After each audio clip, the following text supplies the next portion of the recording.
Fight Club. This movie was made in 1999, and its story plot is completely different, especially its ending. When you watch the ending at the final part, you will be completely shocked. The movie has two main leads. One is Brad Pitt, whose character is named Tyler Durden, and the other is Edward Norton. Edward Norton's character has no name in the film. The movie starts with the scene where Brad Pitt and Edward Norton are in a room together. It's an office, and Brad Pitt has a gun in Edward's mouth. At that moment, Edward's voiceover begins. He says that several buildings have bombs planted in them, and they are about to explode. He also says, "I know this because Tyler knows it," and Tyler is Brad Pitt's character. Then Edward says that the connection between guns, bombs, and revolution is a woman named Marla Singer. And from here, the entire movie goes into a flashback. In this flashback, it is shown that Edward is an automobile recall specialist who is completely dissatisfied with his job. He also suffers from a disease called insomnia, a condition in which a person cannot sleep. The movie shows him visiting a psychiatrist and telling him, "I haven't slept for the last 6 months, and sometimes when I do fall asleep, I wake up in random places without knowing how I got there." He asks for medication to help him sleep. The doctor replies, "You don't need medication. You need to change your lifestyle." Edward insists the doctor doesn't understand his pain. The doctor then tells him, "If you want to see real pain, go to this church in the evening." He tells him that men with testicular cancer gather there. That's what real pain is. The doctor says, that evening, Edward goes to the church. There are many cancer patients there, each of them sharing their painful stories so they can feel lighter emotionally. After sharing, they hug each other and cry together. Edward sits quietly. Then one man says, "Choose your partner," and everyone pairs up. That's when Edward sees Bob. Bob walks up to him, extends his hand, hugs him, and starts crying while telling his story. "I have testicular cancer. 8 months ago, my testicles were removed. Because of this, I experienced hormonal changes, and now my chest has become like a woman's." Bob is extremely sad and crying. He says his kids don't call him anymore, and his wife divorced him. Edward doesn't cry because he doesn't actually have cancer, but nobody there knows that. Bob tells him, "It's okay, you can cry too." Edward, emotionally moved by Bob's story, breaks down crying in his arms. That night, when Edward went home, he slept very peacefully. Now, he's found a way to manage his insomnia, so he joins many different cancer support groups and goes to them every evening after work. He cries, and then sleeps well at night. Gradually, his insomnia begins to heal. One day, when Edward is about to hug Bob and cry, a woman enters. Her name is Marla Singer. She asks, "Is this a cancer group?" They say yes, and she joins. But Edward knows she doesn't have testicular cancer. She's a fraud. After that, she starts attending every group Edward goes to. Because of her presence, Edward can no longer cry, and his insomnia returns. Edward decides to confront Marla. One day, after a meditation session when everyone is supposed to hug and cry, Edward approaches Marla and says he needs to talk. She says, "Go ahead." He says, "I know you don't have cancer. You're lying, and I'll expose you." She replies, "I know you don't have cancer either, and I'll expose you too." After they leave the meeting, Edward suggests, "Let's divide the groups. I won't go to the ones you attend, and you stay out of mine." They agree and exchange phone numbers. We already know why Edward goes to these groups, A, to cure his insomnia. Marla, on the other hand, probably goes because deep down, everyone is lonely. These groups give people a chance to speak from the heart. Somewhere inside, people are emotionally empty. Then we see Edward traveling a lot for work. One day, while he's asleep on a flight, he suddenly wakes up. Next to him sits Brad Pitt. This is where Tyler Durden makes his entrance. Tyler's nature is the complete opposite of Edward's. He's outspoken and blunt. When Edward asks what he does, Tyler opens his briefcase to reveal soap. He says, "I make soap." Edward notices that their briefcases look exactly the same. Tyler then tells Edward that many household items can be used to make bombs. Edward asks, "Really?" Tyler replies, "Yes, it can be done." Then he leaves. When Edward gets home, he finds his apartment completely destroyed by a fire. Someone had set it ablaze. Edward goes to a public phone booth and calls Tyler, who had given him his visiting card. Tyler doesn't answer, and as Edward is about to leave, the phone rings. He picks up, and it's Tyler. "Who is this?" Tyler asks. Edward says, "Remember, we met on the plane that day?" Tyler recognizes him. Edward says, "I called you earlier, but you didn't answer." Tyler replies, "I never answer calls." They meet at a bar, drink beer, and talk a lot. When they step outside, Edward says he needs to find a hotel because his apartment is gone. Tyler says, "You called me because you needed a place to stay." Edward denies it, but Tyler insists he could have just asked directly. Edward finally asks, "Can I stay with you?" Tyler says, "Sure." Then Tyler says, "Punch me in the face." Edward asks why. Tyler says, "Just do it, I want you to." Edward punches him, but hits his ear. Tyler yells, "Why'd you hit me in the ear?" He punches Edward in the stomach. They both get hurt but enjoy it. They keep fighting, get bruised, and then sit peacefully drinking beer. Tyler does all the things things Edward never dared to do as stealing cars, saying whatever comes to his mind, while Edward is the exact opposite. Tyler takes Edward to his home, which is an old, broken-down house surrounded by factories. The house has issues with electricity and water. The next day, they start fighting again for fun. Two strangers see them and ask what they're doing. Edward ends up fighting with them too. He gets hurt badly but enjoys it. Gradually, more people start joining their fight, saying this is the beginning of something much bigger. After this, the fights begin, and everyone starts enjoying it. There's a lot of noise. It starts to feel like Fight Club has become the real life of Brad Pitt and Edward Norton. When Edward goes to the office, people are shocked seeing his bruises. They ask him what he's been up to. But Edward's life has changed. He's no longer stressed. He stopped going to cancer support groups, and he's started enjoying life. Even though he gets badly hurt during the fights, he doesn't care anymore. All he waits for is Saturday, because that's the only day they fight. Everyone eagerly waits for it. One day, Edward gets a call from Marla Singer. She says, "You don't come to cancer support groups anymore." He reminds her that they had divided the clubs. She says she went to his club too, but he wasn't there. He tells her, "I found a new club," and when she asks if it's real, he says yes, but it's only for men. Then Marla tells him she has overdosed on sleeping pills and doesn't know what's going to happen to her. Edward doesn't say much and leaves the phone off the hook. That night, Edward dreams that he's having sex with someone, and in the morning, he finds Brad Pitt's door shut, which never happens, and 4 used condoms in the bathroom. Edward says, "I've lived here for 2 months, and Brad has never shut his door before." While he's eating, he hears footsteps and assumes it's Brad. He starts to tell him about his weird dream, but it's not Brad, it's Marla. Marla says she also can't believe what happened last night. Edward, annoyed, says, "This is my house. What are you doing here?" Marla gets offended and leaves, saying, "Screw you." Later, Brad comes in and says, "Your friend is really nice." He tells Edward that the phone wasn't in its place last night, and when he picked it up,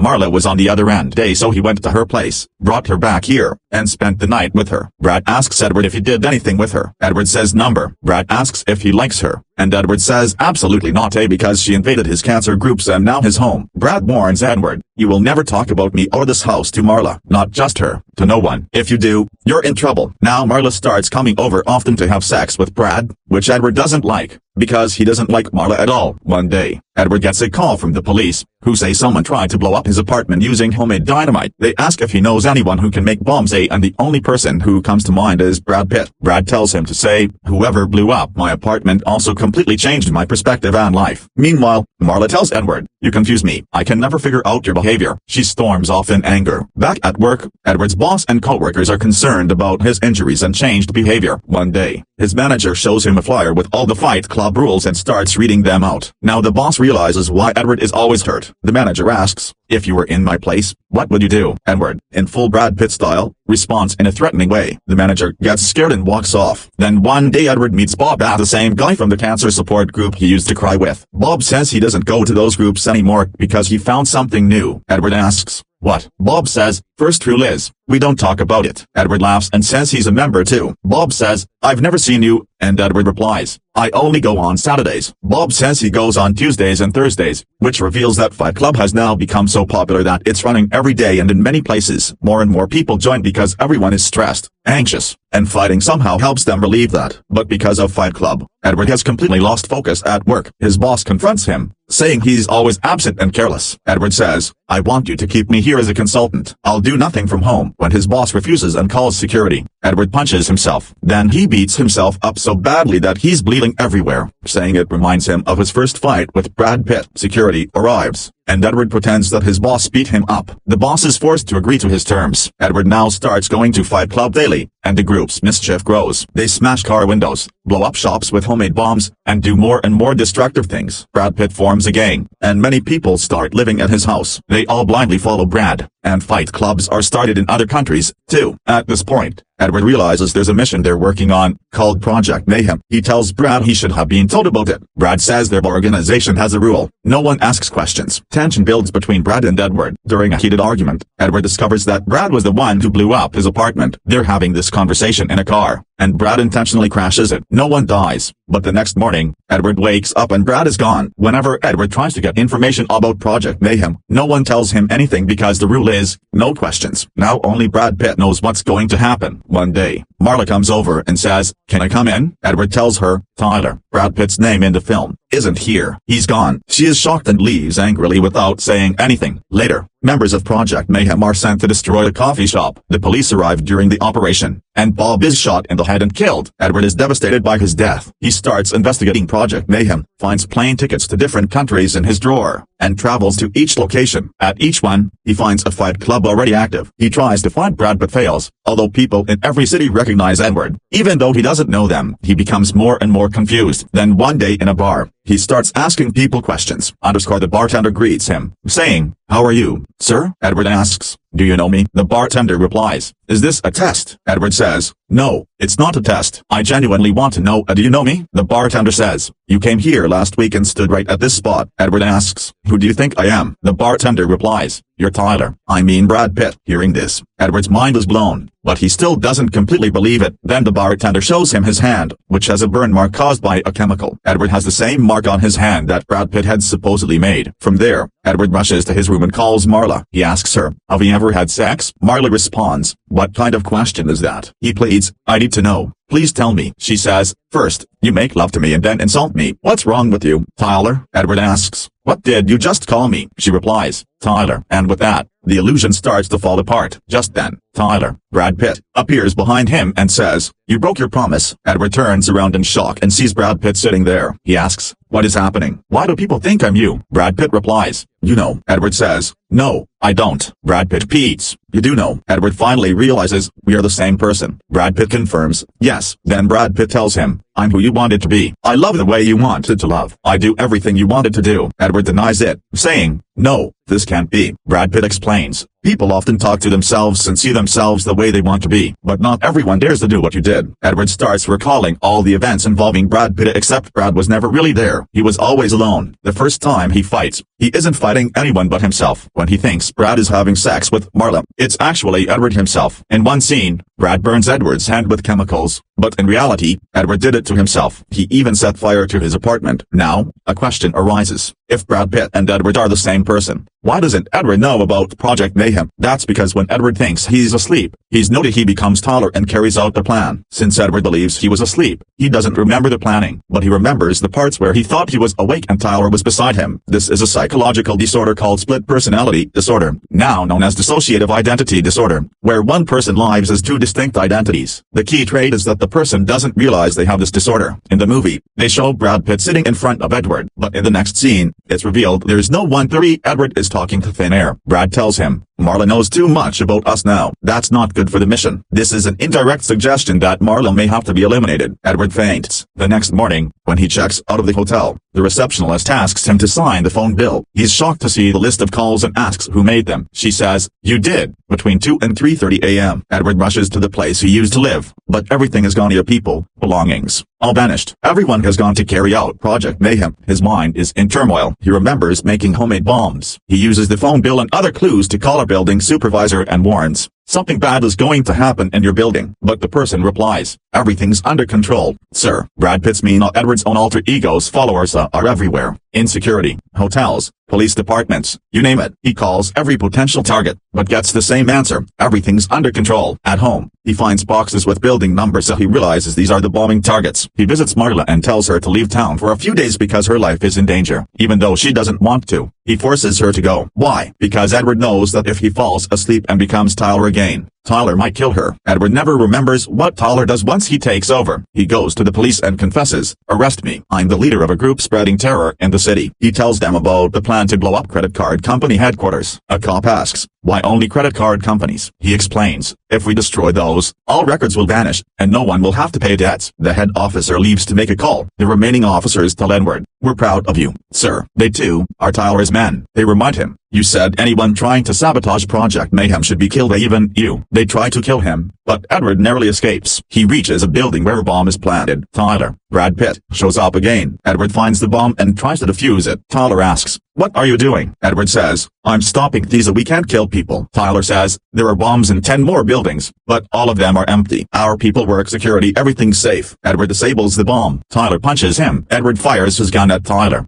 but there's no one there. It's all in his head. Still, his hallucination is so powerful that Tyler seems real. Tyler beats him badly. Edward is essentially beating himself. So far, the film has been a flashback. Now, we reach the first scene. Tyler has put a gun into Edward's mouth. Tyler says, "We'll watch these big buildings fall through the windows." Edward looks down and sees Marla being brought up by some of Tyler's men. Edward begs, "Please don't do this." Tyler says, "I'm not doing these. We are." Edward says, "Why can't I get rid of you?" "I don't need you." Tyler replies, "Yes, you do." Then Tyler says, "In 60 seconds, these buildings will collapse." He has a gun, taken from Edward. Edward says, "You're not real. You're imaginary. That gun isn't in your hand, it's in mine." Then it's shown. The gun is in Edward's hand, not Tyler's. Edward puts the gun under his chin. Tyler says, "Why did you put a gun under your chin?" Edward responds, "Not my China, our chin." He fires. The bullet tears through his cheek. Edward collapses in pain, and Tyler dies falls to the ground. Tyler's men bring Marla upstairs. They're shocked to see Edward injured. He tells them, "Leave Marla here and go downstairs." They leave. Marla yells at him, but she's stunned when she sees his face. "Who did this to you?"